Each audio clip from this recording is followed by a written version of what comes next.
Welcome back to my channel again. Ngayon ay Martes na delivery ng ating itlog. So thank you Lord, ang itlog natin ay dumami na ang ating customer. Noon ay pa 30 na tray lang tayo. Isang linggo, Martes ay 35 na tray kulang. So ngayon kumuha ako ng 40 na tray na menta. Hindi tayo natuloy may namili. May namili naman. Tayo magtinda. So medyo naging 40 na tray na kinuha ko magtinda. So sa isang tray, may tubo na tayo na 30 mahigit kasi 10 pesos yung benta natin. Kung by tray, so may 15 pesos lang tayo na tubo. Pero okay na lang yung matira, at least medyo paspas ang ano natin, benta sa ating itlog, hindi siya mabulok. So ngayon, medyo tayo, may sipon tayo at tubo. Medyo makati-kati yung ig natin, medyo yung lituran ay yung butika ng aking anak, pero hindi ako masyadong uminom ng tambal. Kung kaya ko pa na uminom na tayo ng maraming tubig. So silipin natin ating mga itlog natin.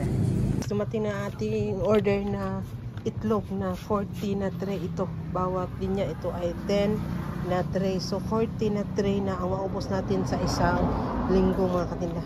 So ang tray nito ay 265 ang tray. So benta natin ay 280. So may 15 pesos tayo na tubo kada tray at saka 10 pesos bawat isa.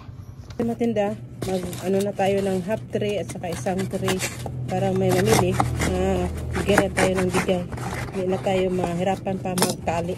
So ito ang half tray, na ang half tray ay 140. So yun ang ginagawa ko. Sa ito matinda ay akin ng tinatali. Ngayon nagtali na ako ng 3 kasi kahapon yung 2 na ubos na. So at saka itong half tray, na ang 1 tray ay 280. So ito half 15 na piraso ay 140. So yun ang ginagawa ko, lalo na ngayon na nag day off yung kasama kong tindera matinda. So yun ang ginagawa ko, at saka may yung mga tali na nakaano na ako para prepare kung maubusan tayo. Yun kasi ang gusto ng mga customer natin, na dali natin maibigay sa kanila, yan lang gusto. Saka may mga bago akong mga paninda. Ito ang pang yen na brand, na ito ay galing sa diaper na Happy matinda. Kumuha ko ng 3 kahon, na ang kapital nito ay 55. Ang benta ko nito ay 65. So may 10 pesos ako nito bawat isa. So ngayon sana ako ay mag-grocery, pero hindi natuloy dahil wala akong kasama. So magpabadala na ako sa aking driver. Sabi niya mamaya na daw hapon siya mag grocery. So kasi wala na akong may bigas pa ako na kuha ko, isang sako na lang. So hindi tayo dapat magpaubos para yung customer natin at saka mga sundoks hindi sila mabukya. So para paniguro sasama lang siguro kung mag-close ako ng kahit konting oras lang. So yun lang muna ako yung masishare magtinda. Dapat maging tayo alerto sa ating mga paninda kung ano nang mabenta, damihan natin para hindi tayo maubusan. Dahil kung yung itlog ay maubusan ka, so mamili sila sa ibang tindahan.